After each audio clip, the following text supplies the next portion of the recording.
পীরগঞ্জবাসী কল্যাণ সমিতি ঢাকায় wheel chair বিতরণ। ঠাকুরগাঁওয়ের পীরগঞ্জে ৩০ জন প্রতিবন্ধী বয়স্ক সড়ক দুর্ঘটনায় আহত ব্যক্তির মাঝে বিনামূল্যে হুইল চেয়ার বিতরণ করা হয়েছে।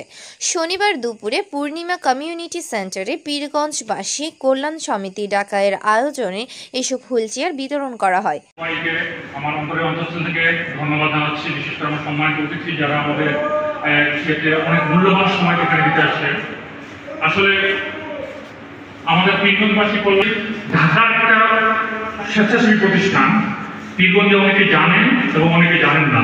আমরা ইনফ্যাক্ট ইনিশিয়েটিভ এর সহযোগিতায় পীরগঞ্জবাসী কল্যাণ সমিতি ঢাকায়ের সাংগঠনিক সম্পাদক আব্দুল্লাহ আল মাসুদের সঞ্চালনায় হুইল চেয়ার বিতরণ সভায় বক্তব্য দেন উপজেলা নির্বাহী অফিসার রাকিবুল ইসলাম, সরকারি কলেজের অধ্যক্ষ প্রফেসর বদরুল হুদা, সহকারী পুলিশ সুপার আব্দুল হাই সরকার, সমাজসেবা কর্মকর্তা রফিকুল ইসলাম, পীরগঞ্জ প্রেস ক্লাবের সভাপতি জয়নাল আবেদিন বাবুল, সাধারণ সম্পাদক নসরতে খোদা রানা প্রমুখ। এ সময় গণমাধ্যম কর্মী ও কল্যাণ সমিতির নেতৃবৃন্দ উপস্থিত ছিলেন। ডাক বাংলা টিভি, ঠাকুরগাঁও।